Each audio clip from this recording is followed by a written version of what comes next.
This week's tech tip of the week is customizing your Gmail by adding a theme or background image. So, Gmail is something you should be checking every day. Why don't you make it more enjoyable by setting a theme? Click on your Settings tab and then Settings. And you'll see across the top the label Themes. Once in, click Set a Theme. Now Google has a number of pre-loaded pictures that you can select as a theme, but you can also scroll down and just select more of a generic theme as well. You can also access your photos and upload your photos from a desktop image you saved or one you took. When you're done, you can further customize this theme. Let me go ahead and pick one by doing things like adding text on the background or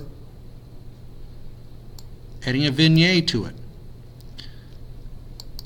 Blurring your image is an option as well, and when you're done, click Save. And you can see it has now customized my background image. So go ahead, give it a try, play around with it, and customize your theme in Gmail.